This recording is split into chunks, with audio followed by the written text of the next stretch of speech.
नमस्कार साथियों, welcome to नाम नॉलेज हब। कैसे हैं आप लोग? आशा करते हैं अच्छे होंगे और आप सभी की तैयारी शानदार तरीके से चल रही होगी। साथियों, एग्जाम में काफ़ी ही अब कम समय बचे हुए हैं और अंत समय में आप ज़्यादा से ज़्यादा रिवीजन करिए, प्रैक्टिस सेट लगाइए। और जैसा कि आपको पता है कि इस बार से नेगेटिव मार्किंग का भी प्रावधान है, तो सेट जरूर लगाइएगा क्योंकि एग्ज़ाम में वो आपको काफ़ी मदद करने वाला है। आज के इस वीडियो में हम लोग चर्चा करेंगे मई माह के बिहार करंट अफेयर। इससे पहले अप्रैल माह के जितने भी करंट अफेयर थे करवा दिए गए हैं। आपने उसे नहीं देखा है तो चैनल के डिस्क्रिप्शन में लिंक दिया गया है और प्लेलिस्ट भी बना होगा, तो जाकर जरूर देख लें। तो चलिए हम लोग बिना किसी देरी के 10 से 12 मिनट में मई बिहार करंट अफेयर को कंप्लीट करते हैं 2022, और 13 दिन में हम लोग 13 माह के करंट अफेयर को कंप्लीट करेंगे।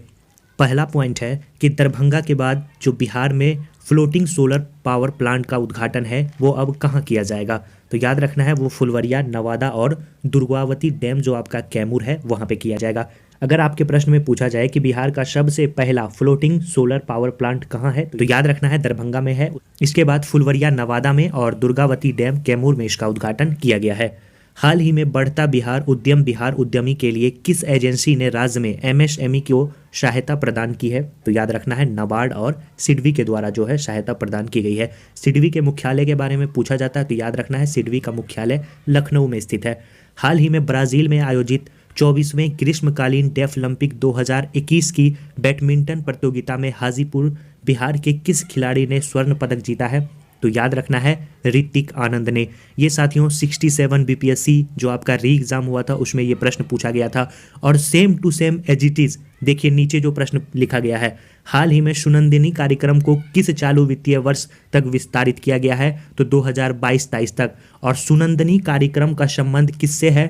तो आंगनबाड़ी से है। ये दोनों क्वेश्चन जो है डायरेक्ट देखिए line by line 2 question direct पूछे गए थे 67 बीपीएससी में, और नोट्स भी जो आपको दिया गया था एज इट इज नोट्स था। तो सोच सकते हैं कि नोट्स आपके लिए कितना ज़्यादा इंपॉर्टेंट है। ये 2 क्वेश्चन जो एक साथ हम लिखे थे वो एक साथ एग्जाम में पूछा गया था, और ऐसे 3-4 जब आप बिहार करंट अफेयर कंप्लीट करवाएंगे तो आपको दिखाएंगे ऐसे 3-4 पॉइंट हैं जो लगातार हैं और एग्जाम में पूछे गए हैं।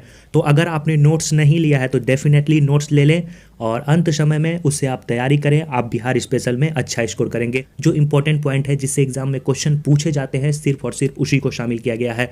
उल जलूल चीज़ें शामिल नहीं की गई है क्योंकि समय कम है, अन्य सब्जेक्ट पे भी आपको फोकस करना है, तो इसीलिए कम समय में आप बेहतर क्या करें इसके लिए नोट्स है, तो नोट्स जरूर ले लीजिएगा।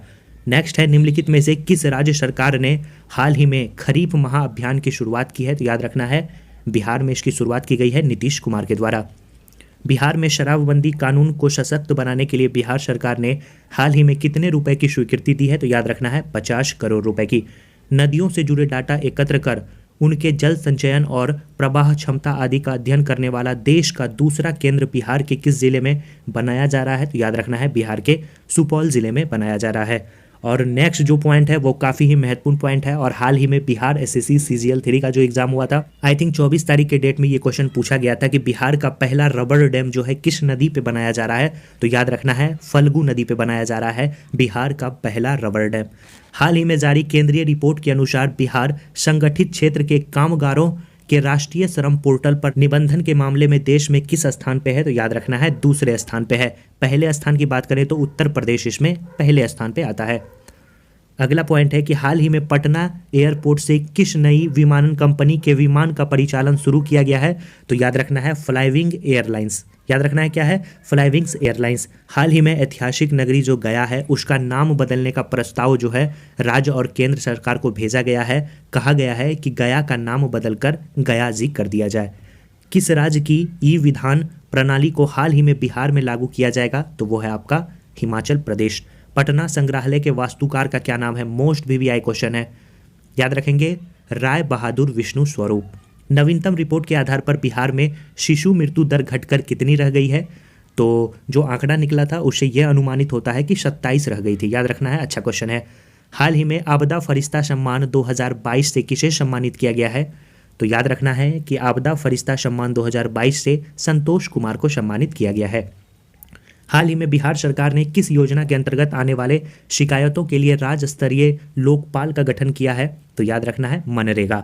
हाल ही में आयुष्मान भारत के तहत बिहार के किस जिले में राज्य का पहला आईईडी मॉडल रूम का निर्माण किया जा रहा है? बात करें आईईडी तो आईईडी होता है इम्प्रोवाइज्ड एक्सप्लोसिव डिवाइस। तो याद रखना है कहाँ पे इसका निर्माण किया जा रहा है? तो गया में। हाल ही में जारी केंद्रीय शिक्षा विभाग की रिपोर्ट के अनुसार देश में क्षेत्रफल और आबादी के आधार पर भाषा की पढ़ाई पर खर्च करने में बिहार जो है किस स्थान पे है, तो याद रखना है बिहार इसमें पहले स्थान पे है। साथियों, चैनल पे पहली बार आए हैं, कंटेंट अच्छा लग रहा है तो वीडियो को लाइक कर दीजिए, एग्जाम तक अच्छा खासा आपका रिवीजन करवाया जाएगा। हाल ही में चंपारण सत्याग्रह के नायक राजकुमार शुक्ल की 13वीं पुण्यतिथि मनाई गई। बताएं कि उनका जन्म बिहार के किस गांव में हुआ था, तो उनका जो जन्म है याद रखना है पश्चिमी चंपारण के मुरली बरहुआ गांव में हुआ था और इनकी जो मृत्यु है 20 मई 1929 ईस्वी को हो गई थी। और यही हैं राजकुमार शुक्ल जिन्होंने चंपारण आने का न्योता महात्मा गांधी को दिया था। किस पुरुष टीम ने हाल ही में सहरसा में आयोजित राज गोल्ड कप वर्ल्ड बैडमिंटनशिप प्रतियोगिता में चौथी बार विजेता बना है, तो वो है आपका नवगछिया की टीम। 1 मई 2022 में औद्योगिकरण को बढ़ावा देने के लिए बिहार राज्य कैबिनेट में कौन सी पॉलिसी को मंजूरी दी गई है, तो याद रखना है टेक्सटाइल एंड लेदर पॉलिसी 2022। हाल ही में किस एयरपोर्ट में मैथिली भाषा में उद्घोषणा की गई, जो भारत का पहला एयरपोर्ट बना जिसमें जो है मैथिली भाषा में उद्घोषणा की गई है, तो याद रखेंगे वो है आपका दरभंगा एयरपोर्ट। और कल के वीडियो में बताए थे लास्ट वीडियो में कि दरभंगा एयरपोर्ट की शुरुआत कब हुई थी, तो जो जानते हैं जरूर कमेंट करेंगे और जो सबसे पहले कमेंट करेंगे उसके कमेंट को पिन किया जाएगा ताकि हमें भी तो पता चले कि आपकी तैयारी कैसी चल रही है। हाल ही में 22 मई 2022 को विश्व जैव विविधता दिवस मनाया जा रहा है।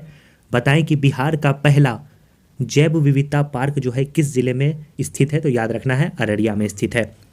किस जिले में स्थित करकटगढ़ जलप्रपात को इको टूरिज्म के रूप में विकसित करने की घोषणा की गई है, तो वो है आपका कैमूर। हाल ही में बिहार के किस स्टेशन को ग्रीन स्टेशन की रेटिंग में गोल्ड रेटिंग देकर सम्मानित किया गया है, तो वो है आपका बापूधाम मोतिहारी स्टेशन को। अच्छा क्वेश्चन है, याद रखेंगे। और हाल ही में किस नाम से भोजपुरी का पहला OTT ऐप लॉन्च हुआ है, तो याद रखना है चौपाल। OTT की बात करें तो ओवर द टॉप इसका जो है फुल फॉर्म होता है। नेक्स्ट है, हाल ही में बिहार के किस जिले में राज्य का दूसरा डॉपलर रडार मौसम गतिविधि की जानकारी लगाए जाने की घोषणा की है, तो वो है पूर्णिया। इससे पहले जो है पटना में लगाया गया था और पूर्णिया में ही आपको पता है कि ग्रेन बेस्ड इथेनॉल संयंत्र का उद्घाटन मुख्यमंत्री के द्वारा किया गया था। हाल ही में सीतामढ़ी के किस व्यक्ति को राष्ट्रपति रामनाथ कोविंद ने विशिष्ट सेवा पदक से सम्मानित किया है, तो वो है आपके अमित देव को। हाल ही में आई एक रिपोर्ट के अनुसार बिहार में हर घर नल का जल योजना का कितना प्रतिशत पूरा हो चुका है, तो याद रखना है 99%। 2019 में इसकी शुरुआत की गई थी। कौन सा राज्य ई भंडारण को क्रियान्वित करने वाला भारत का पहला राज्य बन गया है, तो वो आपको बिहार बन गया है। बिहार राज्य में स्कूल स्वास्थ्य कार्यक्रम को कितने जिले में विस्तारित किया जाएगा, तो 9 जिले में अररिया, औरंगाबाद, बांका, बेगूसराय, खगड़िया, मुजफ्फरपुर, नवादा, नालंदा और शेखपुरा। हाल ही के घोषणा के अनुसार कब तक बिहार का पहला एक्सप्रेस वे बनकर तैयार हो जाएगा, तो 2024 तक कहा गया है। और इसकी जो लंबाई होगी वो बताया जा रहा है कि 199 किलोमीटर होगी और ये बिहार के 7 जिले को जोड़ेगा। वो 7 जिले आपको याद रखना है, औरंगाबाद है, गया है, नालंदा है, पटना, जहानाबाद, वैशाली और दरभंगा है। Oil and natural gas corporation ONGC द्वारा बिहार के किस जिले में पेट्रोलियम की खोज की गई है, तो याद रखना है बक्सर और समस्तीपुर में। नेक्स्ट जो पॉइंट है कि हाल ही में राष्ट्रीय बागवानी बोर्ड के द्वारा जारी नवीनतम आंकड़ों के अनुसार भारत का सबसे बड़ा मशरूम उत्पादक राज्य कौन बना है, तो ये साथियों मई का डाटा है, याद रखेंगे। सही उत्तर क्या हो जाएगा, बिहार। हाल ही में किस जंक्शन को विश्व स्तरीय बनाने के लिए 400 करोड़ रुपए के DPR को सरकार के द्वारा मंजूरी मिल गई है, तो वो है आपका मुजफ्फरपुर जंक्शन। हाल ही में बिहार के किस जिला में मथुरा और गुजरात के बाद 84 खंबा पुरातन तकनीक का प्रयोग कर भव्य मंदिर का निर्माण हुआ है, तो वो है आपका पटना। आई थिंक अगर हम गलत नहीं है तो इस्कॉन टेम्पल की बात ये कर रहा है। तो ये थे साथियों मई से जुड़े जितने भी महत्वपूर्ण करंट अफेयर, सिर्फ और सिर्फ महत्वपूर्ण, उसे हम लोगों ने इस वीडियो में देखा। कल के वीडियो में हम लोग जून के करंट अफेयर को देखेंगे। वीडियो अच्छा लगा वीडियो को लाइक कर दीजिए और नोट्स कैसे लेना है आपके डिस्प्ले पे शो हो रहा होगा, इस पर आपको पेमेंट करना है 80 वाले पे और 75 वाले पे आपको स्क्रीनशॉट भेजना है, व्हाट्सएप पे भेज सकते हैं। और ये साथियों हिंदी और इंग्लिश दोनों माध्यम में उपलब्ध है, तो लीजिए और अपनी तैयारी को ज़्यादा से ज़्यादा बूस्टअप कीजिए। चलिए साथियों मिलते हैं नेक्स्ट वीडियो में, तब तक के लिए धन्यवाद।